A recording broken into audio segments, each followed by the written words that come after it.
பெரிய சோம்பேறி. முன்னொரு காலத்தில் ஒரு நாட்டை வேடிக்கையான அரசன் ஒருவன் ஆண்டு வந்தான். மற்றவர்கள் என்ன செய்கிறார்களோ அதற்கு எதிராக செய்வதே அவன் வழக்கமாக இருந்தது. மற்றவர்கள் தாடையில் தாடி வைத்திருப்பதை பார்த்தான் அவன். உடனே அவன் தன் புருவத்தில் தாடி வளர்க்க தொடங்கினான். அதுவும் நீண்டு வளர்ந்து கழுத்து வரை தொங்கியது. குளிர்காலத்தில் சட்டையே இல்லாமல் உலாவுவான். கோடை காலத்தில் ஒன்றுக்கு மேல் ஒன்றாக பல சட்டைகளை அணிந்து கொள்வான். காலில் அணிய வேண்டிய உடைகளை உடம்புக்கு அணிந்து கொள்வான். உடம்புக்கு அணியும் உடைகளை காலுக்கு அணிந்து கொள்வான். முன்புறம் அணிய வேண்டியதை பின்புறமாக அணிந்து கொள்வான். பின்புறம் அணிய வேண்டியதை முன்புறம் அணிந்து கொள்வான். எப்பொழுதும் பின்பக்கமாக நடப்பானே தவிர முன்பக்கமாக நடக்க மாட்டான். இரவு முழுவதும் விழித்து இருப்பான். பகல் முழுவதும் தூங்குவான். அவனுக்கு ஒரே ஒரு மகள் இருந்தாள். தன் மகளுக்கு திருமணம் செய்ய நினைத்தான் அவன். அமைச்சர்கள் 5 பேரையும் அரசவைக்கு வரவழைத்தான்.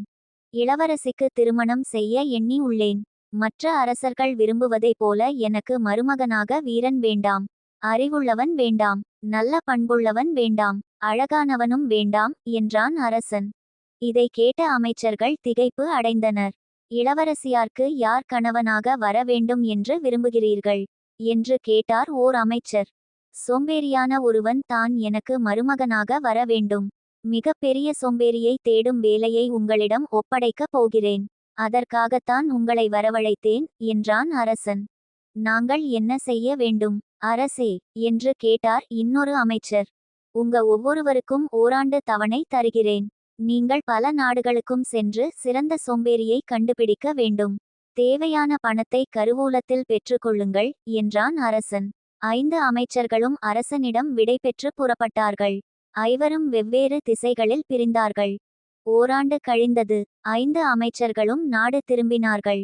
அவர்களை வரவேற்றான் அரசன். முதலாம் அமைச்சனை பார்த்து அனுபவங்களைச் சொல்லும்.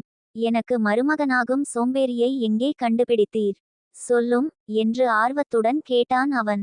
அரசே, நான் பல நாடுகளுக்குச் சென்றேன். எத்தனையோ விந்தையான அனுபவங்கள் எனக்கு ஏற்பட்டன. இருந்தும் சோம்பேறிகளை தேடி அலைந்தேன். எத்தனையோ சோம்பேறிகளைச் சந்தித்தேன். யாருமே நம் இளவரசியார்க்கு பொருத்தமானவராக தெரியவில்லை. பெரிய சோம்பேறியைச் சந்திக்கும் பேறு பெற்றேன் என்றான் அமைச்சன். அவன் என்ன செய்தான் என்று கேட்டான் அரசன். அந்தச் சோம்பேறியை வழியில் சந்தித்தேன் அரசே. அவனுடைய ஒரு கால் சேற்றிலும் மற்றொரு கால் சாலையிலும் இருந்தது. அப்படியே நின்று கொண்டிருந்தான். நான் அவனை பார்த்து, ஏன் இப்படி நிற்கிறாய் என்று கேட்டேன். 2 மாதமாக நான் இப்படித்தான் நின்று கொண்டிருக்கிறேன். சேற்றில் உள்ள காலை எடுக்க எனக்கு சோம்பலாக உள்ளது என்று பதில் தந்தான் அவன் என்றான் அமைச்சன். இளவரசிக்கு பொருத்தமான பெரிய சோம்பேறி தான் அவன் என்று மகிழ்ச்சியாகச் சொன்னான் அரசன்.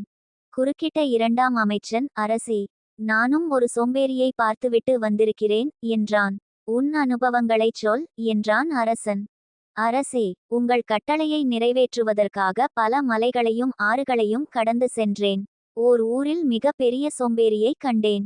அவனுக்கு மிக நீண்ட தாடி இருந்தது. அந்த தாடி ஊர் முழுவதும் பரவி கிடந்தது. பார்ப்பதற்கு மேக கூட்டம் போல இருந்தது. 2 மீசைகளும் நீண்டு இருந்தன. ஒரு மீசையில் குருவி ஒன்று கூடு கட்டி இருந்தது. இன்னொரு மீசையில் எறும்பு புற்று வளர்ந்து இருந்தது.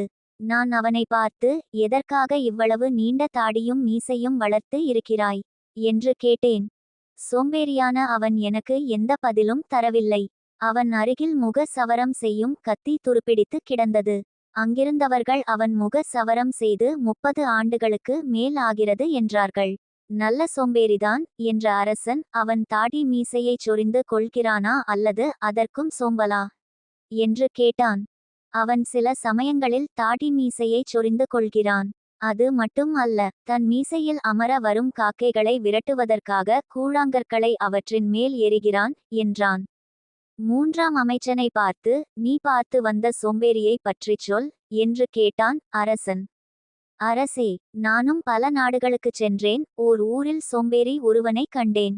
உங்களுக்கு மருமகனாக மிகவும் பொருத்தம் உடையவன். சோம்பல் காரணமாக கடந்த 20 ஆண்டுகளாக அவன் வீட்டை விட்டு வெளியே சென்றது இல்லை. நாட்காலியில் அமர்ந்து இருந்தபடியே எல்லோருக்கும் அவன் அறிவுரை வழங்குவான். நான் சென்றிருந்த சமயம் அவன் வீட்டில் தீப்பிடித்து கொண்டது. அவன் உடையிலும் தீப்பிடித்து கொண்டது. இருந்த இடத்தை விட்டு அசையவில்லை அவன். வெளியே இருந்தவர்கள் எல்லோரும் கத்தினார்கள். எந்த பயனும் இல்லை. வீட்டிற்குள் நுழைந்த சிலர் அவனை அப்படியே வெளியே தூக்கி வந்து காப்பாற்றினார்கள் என்றான். உண்மையிலேயே இவன் பெரிய சோம்பேறிதான் என்ற அரசன் 4ஆம் அமைச்சனை பார்த்தான். அரசே, நான் காடு மலைகளில் அலைந்தேன். முட்புதர்களில் சிக்கி என் உடைகள் கிழிந்து விட்டன. அதுவும் நல்லதற்குத்தான். அதனால்தான் அந்த சோம்பேறியை காணும் வாய்ப்பு எனக்கு கிடைத்தது என்றான் அவன். அவன் என்ன செய்தான் என்று பரபரப்புடன் கேட்டான் அரசன். அரசே, அவன் தன் வீட்டுத் தோட்டத்தில் ஒரு மரத்தடியில் 15 ஆண்டுகளாக படுத்திருக்கிறான். தன் வாயிற்கு அருகே காரட் முள்ளங்கி ஏதேனும் முளையாதா என்று காத்து கொண்டிருக்கிறான். அவன் நெற்றியில் உள்ள சுருக்கத்தில் 2 முள்ளங்கி செடிகள் முளைத்துள்ளன. அதை பிடுங்கி போடக்கூட அவன் தன் கை விரல்களை பயன்படுத்தவில்லை. மரத்திலிருந்து அவன் வாயிற்கு நேராக ஏதேனும் பழங்கள் விழுந்தால் உண்பான். பக்கத்தில் விழுந்தால் அதை எடுத்து உண்ண மாட்டான் என்றான் அவன். அந்த வாழ்க்கை அவனுக்கு பிடித்து இருக்கிறதா என்று கேட்டான் அரசன். அவனிடம் நீண்ட நேரம் பேசினேன். அவன் மிகவும் மகிழ்ச்சியாக இருப்பதாக கூறினான். தன் மூக்கிலோ அல்லது வாயிலோ பழ மரம் முளைத்தால் எவ்வளவு நன்றாக இருக்கும். பழத்திற்காக நான் வாயை திறந்து கொண்டு படுத்திருக்க வேண்டாமே என்றான் அவன் என்று விளக்கமாகச் சொன்னான் அமைச்சன். நான் கேட்டதிலேயே அற்புதமான சோம்பேறி இவன். என் மகளுக்கு ஏற்றவன் என்ற அரசன் 5ஆம் அமைச்சனை பார்த்தான்.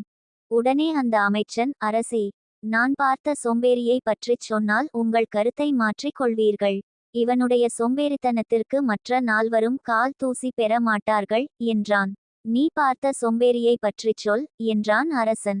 அரசே, சோம்பேறியை தேடும் முயற்சியில் நான் பலமுறை உயிர் பிழைத்தேன். ஒரு நாட்டை அடைந்தேன். உலக மகா சோம்பேறி ஒருவனை கண்டேன் என்றான் அவன். ஆர்வத்தை அடக்க முடியாத அரசன், அவன் என்ன செய்தான் என்று பரபரப்புடன் கேட்டான். சிலர் அவன் உயிரோடு இருப்பதாகச் சொன்னார்கள். சிலர் அவன் இறந்து விட்டதாகச் சொன்னார்கள். சிலர் அவனை துறவி என்றார்கள். சிலர் அவனை பற்றி கருத்து சொல்ல மறுத்தார்கள். நானே சென்று அவனை நேரில் பார்த்தேன். அவனை சுற்றிலும் புற்று வளர்ந்து இருந்தது. 70 ஆண்டுகளாக அவன் சிறிது கூட அசையவில்லை. யார் பேச்சையும் கேட்க விரும்பாத அவன் காதுகளில் மெழுகை அடைத்து கொண்டான்.